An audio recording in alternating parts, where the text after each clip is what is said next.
नमस्कार दोस्तों, स्वागत है आपका पॉजिटिव वाइब के साथ। आज मैं आपके सामने कुछ ऐसे टिप्स शेयर करना चाहती हूँ जो आपको सेल्फ लव के पूरा फ़ायदा देने वाले हैं। अगर आप इन टिप्स को फॉलो कर लेते हैं ना, तो आप मान लीजिए आपने सेल्फ लव कर लिया। और सेल्फ लव तो आप जानते ही हैं कि कितना इम्पोर्टेंट है, कि अगर आप लॉ ऑफ अट्रैक्शन का इस्तेमाल कर रहे हैं, लॉ ऑफ अट्रैक्शन अपनी लाइफ में लगाना चाहते हैं, तो सेल्फ लव सबसे पहले करना होगा। क्योंकि शायद आप लॉ ऑफ अट्रैक्शन को अच्छे से न समझ पाए हो, क्योंकि बहुत लोग सालों तक इस टेक्निक को लगाते रहते हैं, लेकिन उनकी कोई टेक्निक्स काम नहीं करती। वो इसलिए नहीं करती कि वो शायद लॉ ऑफ अट्रैक्शन को अच्छे से समझ नहीं पाए हैं। पहले तो लॉ ऑफ अट्रैक्शन को समझने की कोशिश कीजिए कि ये है क्या। जैसे कि आपने देखा है, आप जो दे रहे हो ना, वो आपको मिल रहा है, और जो आप अंदर से हो वही आपके बाहर है। यानी कि अगर आप अंदर से नेगेटिव है ना, तो कभी पॉजिटिव चीज़ों को अट्रैक्ट नहीं कर सकते, चाहे आप कितनी भी टेक्निक्स लगा लीजिए। और अगर आप अंदर से मतलब खुद को फील नहीं कराते, आप खुश हैं, कि आप स्वस्थ हैं, तो आप कभी खुश और स्वस्थ नहीं हो सकते जब तक आप अंदर से फील नहीं कराएंगे। यानी कि लाइक अट्रैक्ट लाइक, समानता समानता को अट्रैक्ट करती है। अगर आप खुश रहेंगे तो खुशी को अट्रैक्ट करेंगे, और दुखी रहेंगे तो दुख को अट्रैक्ट करेंगे। वहीं आप जानते हैं कि गरीब गरीबी को क्यों अट्रैक्ट करता है, और अमीर हमेशा अमीरी को अट्रैक्ट कैसे कर लेता है। इस टॉपिक पर हम बाद में बात करेंगे। अभी बात करने वाले हैं हम ऐसे 12 तरीके जो सेल्फ लव का आपको पूरा फ़ायदा देने वाले हैं, और ये आपको करने ही चाहिए। तो चलिए शुरू करते हैं। टिप्स नंबर 1, किसी प्रकार की आलोचना न करें। आलोचना से कभी कुछ नहीं बदलता। स्वयं की आलोचना करना आप बंद करते हैं। स्वयं को बिल्कुल उसी रूप में आप स्वीकार करें जैसी भी आप हैं।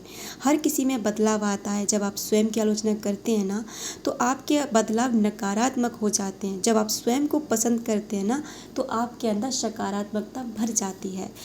टिप्स नंबर 2, स्वयं को माफ़ करें। यानी कि अतीत में आपके सामने जो भी घटना घटी है ना, उसको भूल जाएं, उसे ख़त्म करने की कोशिश करें। क्योंकि उस समय आपकी जितनी भी बुद्धि ने काम किया, जितनी भी उस समय आपके पास समझ थी, आपने उसी तरह काम किया। और अब आप बड़े हो रहे हैं और आपकी बुद्धि का विकास हो रहा है, तो आपके साथ जो भी घटना या आपने जो किया या किसी ने भी किया, उसको वहीं छोड़ दें।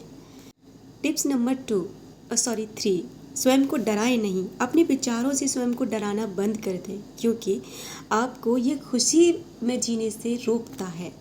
और एक मानसिक छवि की तलाश करें जो आपको खुशी देती है, और जब भी कोई डरावना विचार आए, फ़ौरन उसे किसी अच्छे विचार में बदल दें। टिप्स नंबर 4, अपने मन के प्रति दयावान रहें। आत्मघृणा का अर्थ है स्वयं के विचारों की घृणा करना। स्वयं से अपने विचारों की उपस्थिति के लिए घृणा न करें। धीरे धीरे अपने विचारों को जीवन की पुष्टि करने वाले विचारों में बदलना शुरू करें। यानी कि अगर आपके विचार इस समय गलत भी है ना, तो उनसे घृणा ना करें, क्योंकि आपको उतनी ही समझ है। अब आपके अंदर समझ आने लगी है, तो अपने विचारों पर काम करना शुरू कर दें। स्वयं की प्रशंसा करें। यानी कि आलोचना आपकी आंतरिक भावना को तोड़ देती है। आप हमेशा खुद की बुराई करते रहते हैं, खुद के बारे में गलत सोचते हैं, तो ये क्या करता है कि आपके अंदर खुशी को पनपने नहीं देता। प्रशंसा उसे ऊपर उठा देती है। जितनी हो सके अपनी प्रशंसा करें। स्वयं को बताएं कि आप हर छोटे काम को कितने अच्छे तरीके से कर सकते हैं। अपना समर्थन करें। स्वयं का समर्थन करने के तरीके खोजें। मित्रों के पास जाएं और उन्हें अपनी मदद करने दें। आवश्यकता होने पर मदद मांगना मजबूती की निशानी होती है, कमजोरी की नहीं। इसलिए कभी किसी से मदद मांगने समय हिचकिचाएं नहीं। नंबर 8, अपनी नकारात्मकताओं से प्रेम करें। स्वीकार करें कि आपने किसी आवश्यकता की पूर्ति के लिए उनका निर्माण किया था। अब आप उन आवश्यकताओं की पूर्ति के लिए नए सकारात्मक तरीके तलाश कर रहे हैं। प्रेम से उन पुराने नकारात्मक पैटर्न्स को मुक्त करें। यानी कि जो भी आपके अंदर पहले नेगेटिव विचार थे ना, उनसे परेशान होने की ज़रूरत नहीं है, क्योंकि आपको उस समय वही समझ थी जो आपने उस समय फॉलो किए। टिप्स नंबर 9, अपने शरीर पर ध्यान दें। पोषण के बारे में जानकारी लें। आपके शरीर को अनुकूलतम ऊर्जा और जीवन शक्ति प्राप्त करने के लिए किसी प्रकार के ईंधन की आवश्यकता होती है। व्यायाम के बारे में सोचें। आपको किस प्रकार का व्यायाम करना पसंद है। जिस मंदिर में आप रहते हैं ना, उसे संजो कर रखना आपकी जिम्मेदारी है। यानी कि आपका जो शरीर है, आपका ये मंदिर है, और इसको स्वस्थ रखना, खूबसूरत रखना, ये आपकी जिम्मेदारी है। टिप्स नंबर 10, मज़े करें। उन चीज़ों को याद करें जो बचपन में आपकी खुशी देती थीं और उन्हें अपने वर्तमान जीवन में शामिल करें। आप जो भी करते हैं ना, उसका आनंद उठाने के तरीके तलाश करें। स्वयं को जीवन का आनंद अभिव्यक्त करने दें। मुस्कराएं, खिलखिलाएं और खुशियाँ मनाएं, और ब्रह्मांड भी आपके साथ खुशियाँ मनाएगा, क्योंकि जब आप यहाँ खुश हो जाएंगे ना, तो ब्रह्मांड ऊपर से खुश होकर के आपके पास और भी ज़्यादा खुशी भेजेगा, जिससे कि आप और भी ज़्यादा खुश हो सको। टिप्स नंबर 11, स्वयं को प्रेम करें। इसी समय करें। स्वस्थ हो जाने या वजन घटने या नई नौकरी मिलने या नए रिश्ते बनने का इंतज़ार बिल्कुल भी ना करें। स्वयं को प्रेम करना शुरू कर दें, और आप इस समय जैसे भी है ना, सर्वश्रेष्ठ हैं। यानी कि आप ये सोचते हैं कि मुझे नौकरी मिल जाएगी तो मैं खुश हो जाऊंगा, कोई अच्छा संबंध मिल जाएगा तो मैं खुश हो जाऊंगा, मेरा वजन घट जाएगा तो मैं खुश हो जाऊंगा। ऐसा नहीं होता, क्योंकि इंसान की जो इच्छा है ना, वो हमेशा चलती रहती हैं। इसलिए आप जिस भी परिस्थिति में इस समय है ना, खुश हो जाएं और ख़ुद को खुशी मनाने का मौका दें।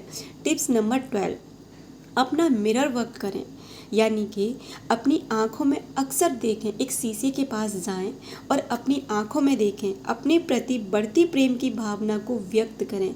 आईने में देखते हुए स्वयं को माफ़ कर दें। आईने में देखते हुए अपने माता पिता से बात करें, उन्हें भी माफ़ कर दें। कम से कम एक बार उन्हें ज़रूर माफ़ कर दें। उन व्यक्तियों को माफ़ कर दें जिन्होंने आपके साथ गलत किया। उस वक्त को माफ़ कर दें जिस वक्त आपके साथ कुछ गलत हुआ। मैं आपसे यही कहना चाहती हूँ कि जब आप खुद को ऐसी स्थितियों से निकाल लेंगे ना, और हर समय खुश रहने की कोशिश करेंगे और अपने अतीत को भुलाकर आगे बढ़ने की कोशिश करिए, फिर लगाइए आप लॉ ऑफ अट्रैक्शन का कोई भी ट्रिक्स।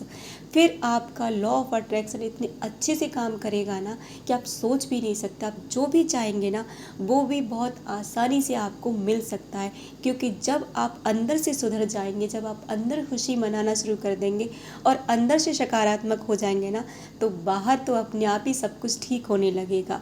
उम्मीद करती हूँ ये वीडियो आपको अच्छा लगा होगा। अगर अच्छा लगा हो तो लाइक शेयर कमेंट जरूर करें।